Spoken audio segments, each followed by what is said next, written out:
Welcome into episode 2 of Respect the Process. I'm Kelly Hunter alongside Chris Stewart. We came back for a second week.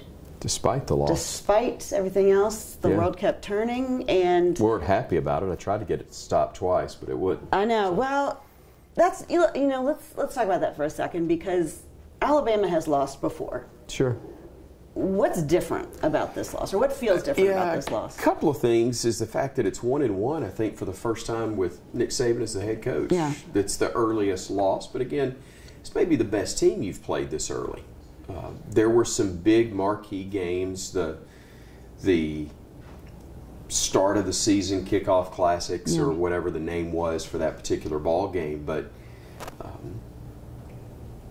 first time to lose one. Yeah. In this early. I think, if you say something enough times, eventually you're going to be right. Right. And people are saying again, oh, the dynasty's dead. Look how long it's been since you've won a national championship. Now you're losing in week 2.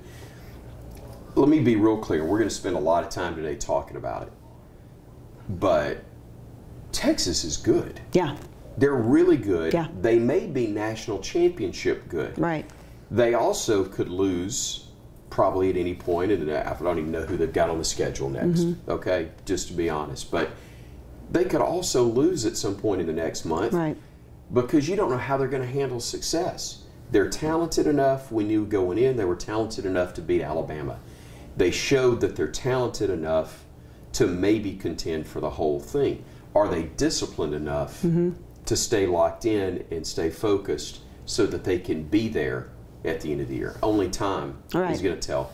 So I think a big part of this is short-sightedness in not talking about who Texas is, even though there's a lot of time that we're going to spend talking about what Alabama was not on Saturday. Well, and that leads me to the next point of what we saw from Texas.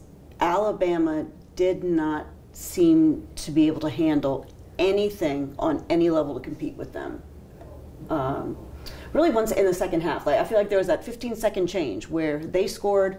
We got the ball, Miller threw the interception. They scored, and next thing you know, it's an entirely different ball game. I know what you mean, but I want to go to something you said, because you're talking about not competing. And I don't know that is really accurate. I think this is an example that we all get into of everybody else is compared to Alabama. Alabama is compared to Alabama's best of the past. Good point. And so therefore, the mindset is, and I'm just as guilty, this is not pointing a finger at you, Alabama was in that game. Alabama was not as good as Texas. You're right, and I know that's really what you meant. No. But Bama led this game.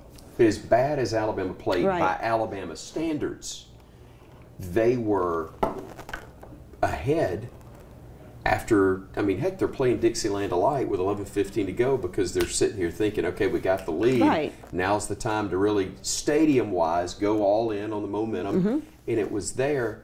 And then they go through Alabama's defense like a hot knife through butter. Right. And that was disappointing. But all I'm saying is that that is a 10-point loss. As bad a loss as Alabama's had at home during the Nick Saban era, or very close to it. And yet, Bama had 2 touchdowns taken off the board.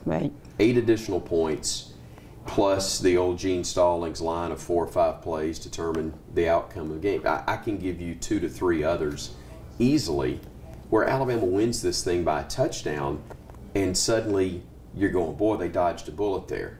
Instead of going, dear Lord, what's wrong? Sky is falling. Never going to win another game again. Forget about championships. Has it time passed him by? That is part of what perception is reality. That's what perception is for Alabama if you're not playing at the level that Alabama has played at in the past. Well, and okay, so you bring up the past real quick, and I just want to mention, because we've heard, I felt like Sunday, Monday, Tuesday, we heard a lot about, has Alabama, what's its identity? Are they searching for their identity? More than a fair question. And then, you start hearing about leadership and within the team leadership. And there was, I heard Marvin Constant, former Alabama linebacker, say this. He said, "Nobody's being critical of them. We just expect you to do the job that you committed to do when you signed that letter of intent. You decided to come to Alabama to kick ass and kill, not sit there and cheerlead and cry after games." Yeah. And I think, you know, we've heard a lot from former players. Sure. They've been very vocal about this because they don't feel like that the defensive linemen, the offensive linemen, really top to bottom except for special teams, held the line for what they believe is the standard at Alabama. Right. I agree. Here's also part of it. Not all of it, but part of it. You're absolutely right about leadership. And it is the biggest overstatement in the world to say that you miss Bryce Young and Will Anderson. Of course you do. Yeah. As a player. But where you miss guys like that is the locker room. And challenging each other. No question. Yeah. It is the leadership part of it that is so good. And when you have guys that are there 3, 4, and 5 years, and it's not just a few of them, it's the bulk of a class, that's where real leadership is built, because those guys are absolute veterans. Now it's a case where if you're a great player, you're there 3 years, and that's it. And it's tough to get guys coming in behind you.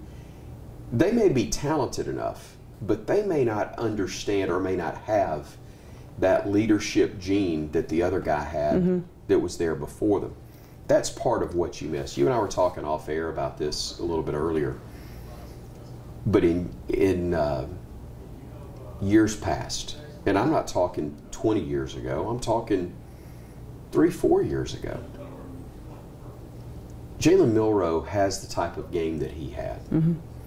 As a fan, you sit there and go, man, I wish we could have those 2 picks back, but can you believe what he's going to be like his senior year? You're looking at the positives from a sophomore quarterback, and you're looking at what you can build off of.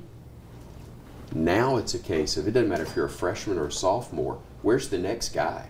That's where the mindset is. You're not even thinking about growth and development 2 years from now. You're thinking, get him out of there. Where's the next one?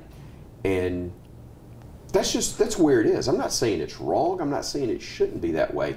I'm just saying that is a major difference. There's no room for a guy to make a mistake and to grow like there used to be. Part of that's expectation.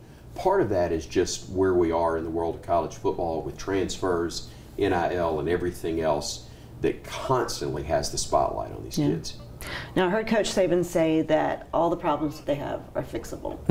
And I heard him, when you were talking to him in his postgame show, say, you know, this isn't the final, this is the midterm that we're talking about here. Do you think that these problems are South Florida fixable, or are these problems that they're going to be able to fix? Because after South Florida, it is 7 straight SEC teams in a row. Yeah, well, here's the thing. If you play terrible and barely escape by the skin of your teeth against South Florida, or if you win by 50, it's not a case of giving up on the rest of the season or going out and getting sized for SEC championship rings. You'll feel a whole lot better going into the Ole Miss game if you can play well against South Florida and you play like you did against MTSU as opposed to how you did against Texas. To be clear, and I know you understand, I'm not trying to say that they're the same team. They're not.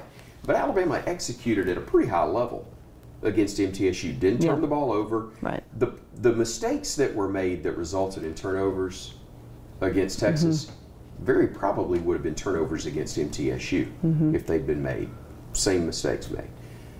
That's not going to get you to Atlanta the way you played against Texas. This team is better. I think we'll find out. It's the physical stuff, if you're in the right place mentally, is going to get better. They're going to improve on it. That won't be an issue in week 10 as it was in week 2. The question is, can you stay locked in? Can you get it fixed quickly enough turn the page with a good performance against South Florida, so you're ready to take on an Ole Miss team that's going to be really, really dangerous when they come in 2 weeks.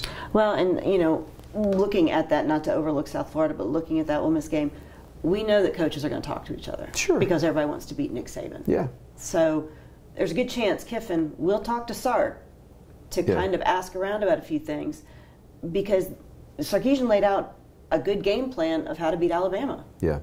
So do you think in the coming week, this week and following, will we see the personnel change, or do you think we will see the play calling change, or the way the coordinators put things out there? I don't think they're ready to decide that Jalen Milroe's not the guy. Yeah. Now, they may give some other guys more of a look than they have, but I don't think they've given up on Jalen. He's too talented for one. Yeah. And also, while there were clearly mistakes made, I don't know that you've seen enough of a change from anybody behind him to make you think suddenly they're the answer. Right. Do you get a chance? Do you get an opportunity now because of the loss and because of the mistakes made? Probably. But I think they still believe that Jalen gives them a great opportunity on the upside of things. Yeah. But something you said about, Lane talking to Sark, I think there's clearly on film things that he'll pick up on. He may talk to somebody on that staff. He might talk to Sark. I would be a little surprised, though, if Sark spends a lot of time, or any time, helping somebody beat Nick Saban that's not an extremely close friend of his, because I know how much respect he has for Coach Saban. He said it, and he salvaged his career. I was going to say, Saban brought him out of a dark place. He had more problems than any of us would want to deal with. No question. And Saban's had a great history of doing that with coaches, of helping rehab their image, and everything that they need to get back on their feet and back into the game. For all the talk about Nick Saban and how tough he is and the disciplinarian, all of which are true, the guy also, and I've seen it personally, the guy's got a heart of gold and doesn't like to give up on people. Yeah. Doesn't like to throw them away, and believes in giving people a chance. And if you're willing to work and there's value to you, he's going to give you an opportunity. And Sark had been a part of his staff before, gets let go from the Falcons, but he knew who he was and gave him an opportunity. And to Sark's credit, he turned that into a heck of a job. I mean, normally, yes, he lost an incredible job at USC, but to wind up with Texas, fall backwards into success. I mean, that's a parallel move at worst. Right, exactly. At worst, it's a lateral move. So I would say it's an upgrade, frankly. For a while, and no one knows what will eventually drive Coach Saban out of the game, be it his decision. For a while, I kind of felt like people thought Dabo Swinney might be someone that Alabama would express interest in. Do you think Coach Sarkisian is someone whose name is becoming more popular, as who might at some point want to come to Tuscaloosa? Look, if he goes 12-0 in the regular season, of course, that's the way that a lot of people will think. Wins a national championship or gets to the playoff, it's natural. If he goes 8-3, 8-4, that changes. It's so much of what happens. I say the knee-jerk reaction. I know you're just speculating on it, but yes, I do think he could be. I definitely think he could be. But the reality is, those guys are all smart enough to know that unless I've got a job that is less than Alabama, then I'd be foolish to be the first guy You know, they say it all the time. You don't want to be the guy that replaces the guy. No. You want to replace the guy that replaces the guy. Exactly. So that's where they all may line up to be one coach removed, not two coaches removed, but not one removed. And look, Texas, if he wins a national championship, Texas is going to, you know, they'll give him a piece of the state that's his. They'll give him land, oil, and everything Whatever else. Exactly. They won't let that guy get away. Yeah. And if I'm him, unless something else happens or there's some other circumstance, he'd be foolish to. Maybe the same thing with Dabo. I'm not saying that Clemson historically is what Alabama is and all of that, but, you know, home is home. Right. Dabo can always come home, and he's got access to jets now, so he can do that anytime. But he has made himself a king in a place where the king is a big deal. Yeah. And Clemson, South Carolina is one of those places. Before we move on from Texas, I had one last question that I was thinking about. You know, Texas had a lot of talent on the field. Some may argue more talent than Alabama. But this day and age, when you follow talent, there are going to be dollar signs attached to it. Yeah. NIL money.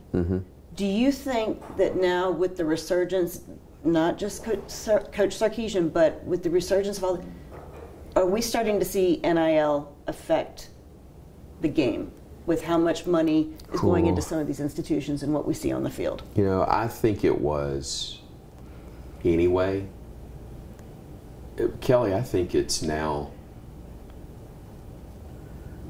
going to be so cyclical, and they're going to be short cycles. Okay. I think you could be really, really good this year with things going well in free agency. Yeah, between the transfer portal and NIL. It's free agency, which means that you could be the national champion this year, and you might be a 6-win team the next. Yeah.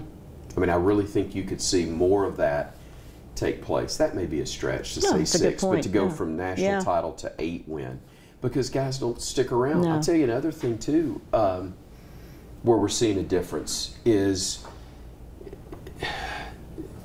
trickle-down effect, in that these guys that were backups that in the past would have said, I don't want to sit out a year. I'll just stay and see what happens, 2 years from now. Well, heck, you don't win the job in the spring. Right. I'm going somewhere else where I know I can play immediately. They're going to offer me this amount of money. Right. And it's something Coach Saban talks about, is it's being short-sighted, because what the real money could be, as opposed to a little bit of money now. Now it's more than they've seen for most of them, but it's still not what it could be. That being said, you're 20 years old, you're 19 years old. Short-sighted is all you see when you're nothing. nothing. You got nothing. And suddenly somebody offers you $100,000.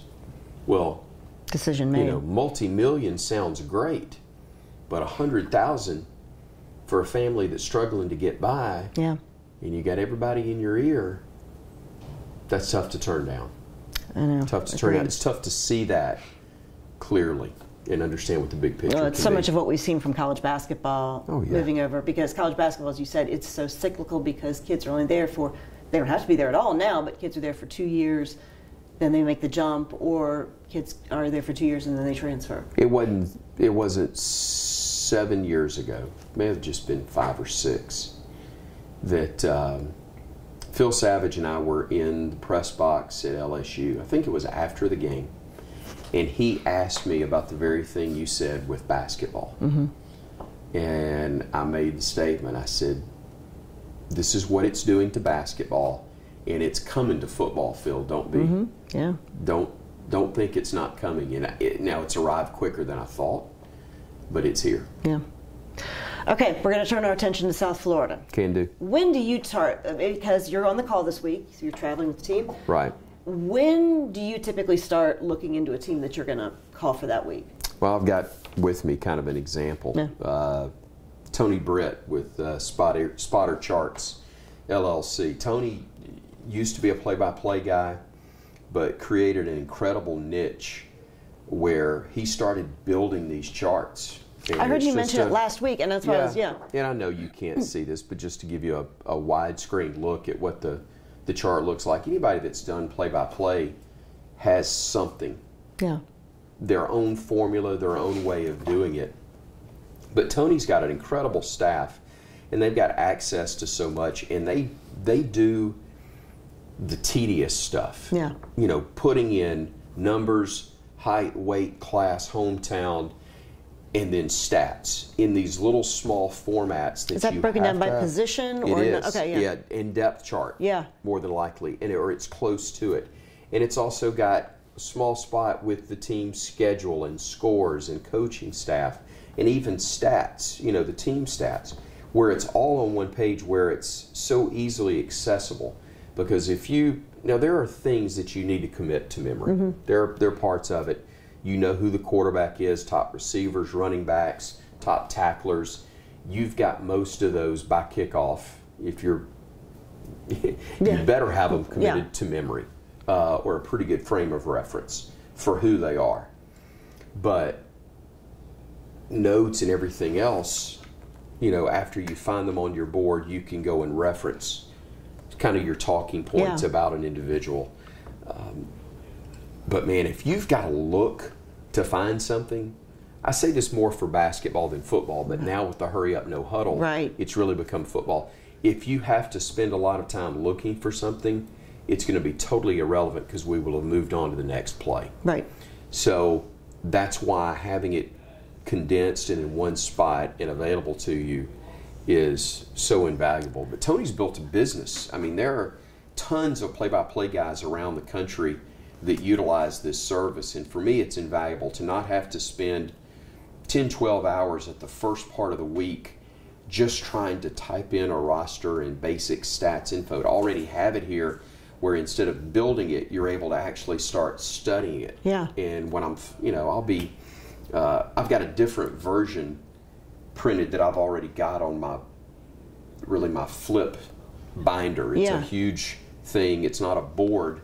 It's a binder where I can have offense here, defense here, and then flip one page when there's a change of possession, so I can have it there, and Butch Owens can point to everything for me, and he's my eyes, extra set of eyes up in the booth.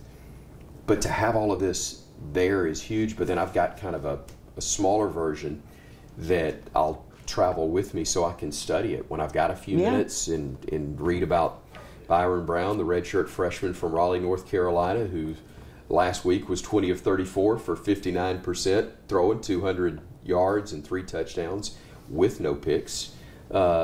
Pretty big, but he also ran it 17 times for a couple of touchdowns that's impressive as well. Okay, so because I know when I worked in television, I would spell everything phonetically. If I'm reading it on the prompter, I had to spell it phonetically. Is this spelled out? Because I was looking at the one player whose name is Blue Ellie. Yeah. And I called him Blue Eli, and you're like, no, it's Blue Ellie. Well, it is E-L-I, and the only reason I know that is because, thankfully, they've got the spelling there. But right next to it, or below it, if it is a different or awkward name, they will have it in blue. Yeah.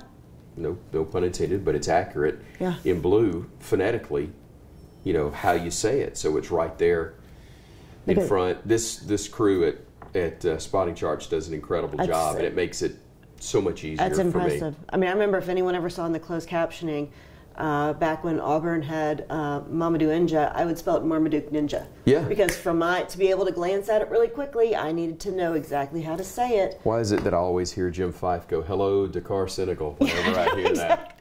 So, but I mean, and that is with the pace, as you said, with the no huddle offense and how quickly the game does move. Yeah. To be able to have something like that, and even to be able to quick for you, obviously you know how to quickly look down and you know what you're looking for. Right. Whereas the rest of that would still look like it was in Chinese for me if I were trying to. And look, when I first looked down at it, it's the same for me. But as you like everyone else, the game slows down a little bit for you. Does. The more calls you've had. But also, you figure out your system, and so. You sit as best you can with eyes up, or really the fact that you're looking down at the field from our perch, this being here in the way that it is really helpful. Okay, so now do you travel with the team? I don't. Okay, I do for basketball and usually for baseball. But for well, I do if it's a flight for basketball and baseball. But for football, everybody's on the charter. It's full. There are a lot of guests that are on there. So we travel on our own. And I've got, for instance, this week I'm speaking at a University of Alabama alumni event on Friday night. So I'll go in on Thursday. Yeah. I'll go in a little bit early to make sure that I'm not late for that event. So I get a little, an extra day in Tampa. It's not the worst. That's not the worst. Yeah. No, I've had worse. Now, do you go on the bus with them to the stadium, or do you go? No. No, I'll go. We've got the parking pass, and nice. We'll get there ahead of them. Okay. So, because we go on the air 3 hours before kick. I know. Well, I don't have that responsibility. Roger Hoover does that, but we have to be there, and I'm already in the locker room waiting when the team arrives, so that Coach Saban does not have to wait on me. Well, no, and that was one thing. Last week, SportsCenter Game Day did a really nice piece on Eli Gold, and one of the things I hope people took away from it is it's a long day. It's a physically grueling day for you, and I don't think people realize that you do get there 3 hours early. Yeah. And you don't. Or 4. And y'all turn off the lights at the stadium by the time you've done the coaches show and everything else. Back when I did that, I used to be the first voice you heard on our network broadcast. When this has been 15 years ago, and 10 or 15 years ago, we were doing those replay broadcasts as well on cable. So, typical home game for me, Tyler and I would come on the air from Baumhauer's and do the first hour of pregame. Then we would throw it to the stadium. We had a guy drive us. I remember this. To Todd Robbins. Todd Robbins would drive us to the stadium, and we had a little downtime until we would sit down in the old photo deck. Before they redid the press box, and we would do the tape delay television broadcast. We would do the TV as if it were live, and then it would show on cable, usually CSS, or before that, the Alabama Cable Network, later on that weekend, usually a Sunday night, first time it would air. The game would end. We'd take the headset off. We would get down the elevator as quickly as we could, and we had a campus policeman that was waiting on us. These are obviously just for home games, but a campus policeman that was waiting on us outside the elevator in a car. We'd get in the back, he flips the lights and the sirens, C's would part, and he would take us down University to get to Baumhauer's where we could do the post-game show. And that was kind of cool, just to be honest with you. That was a cool part of the day. But then you're right, we'd get there, and whenever Eli would finish wrapping up that part of it, then we would take the phone calls on the show. And I've given Tyler a hard time about this. I said, you got it made. I said, I took the phone calls when you were the quarterback. Now you're having to take them with Nick Saban as the head coach. It's a whole lot different now. But he did laugh. One day we'd been there all day, and it was a long, long day. And I threw the last commercial break before we're going to come back and do the last segment. And I said, I know I sound like a wimp asking you this, but are you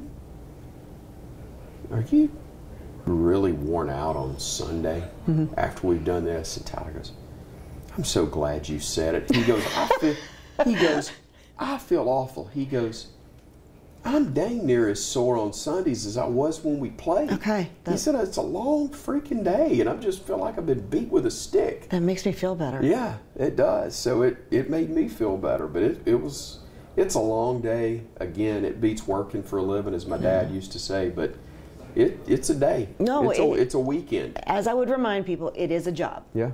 Bottom line is, it is a job. It is hard It's a good work. one. It's a great job. You do a great job. You and Tyler Watts going to be in the booth. Tyler Watts. It'll be fun. Yeah. So back together. Yeah. Probably done more football with Tyler than anybody I've ever done ball games with, because we did high school for years.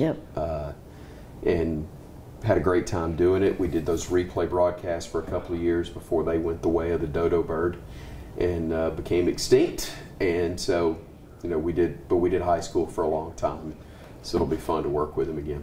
Is this going to be, I was going to say, I would hope that after this past week and after everything that people have been saying about this team, that they come out and play some inspired football on Saturday. I will be surprised if they don't. What I also won't be shocked about is if they play a little tight early. Mm-hmm. Yeah. I hope they don't, but I won't be shocked if they do.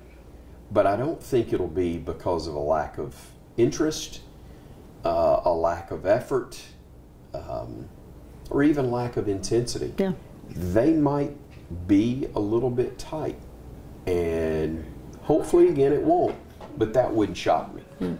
Okay. Kickoff is 2:30. 2:30. Nice and humid down in Tampa. Would expect nothing less. What's the forecast look like? I have not looked. There was a chance of rain when I last checked. Okay. Well, but I don't know that will happen. I think it was around 50-50, which again, when you see that, by the time you get to game time, it could either be, a guy in a wooden boat with two animals of every kind lined up together, or it could be perfectly sunny and not a cloud to be found. Lovely. So, well, look forward to hearing you. Thank you. 2:30 on Saturday, and we'll be back with you each week on Respect the Process. And, of course, we look forward to hearing you give us a much better Roll Tide on Saturday. Look, I hope it's a big, when all is said and done, Roll Tide. All right. Well, we'll see you next week. For Chris Stewart, I'm Kelly Hunter. Y'all take care, and remember to respect the process.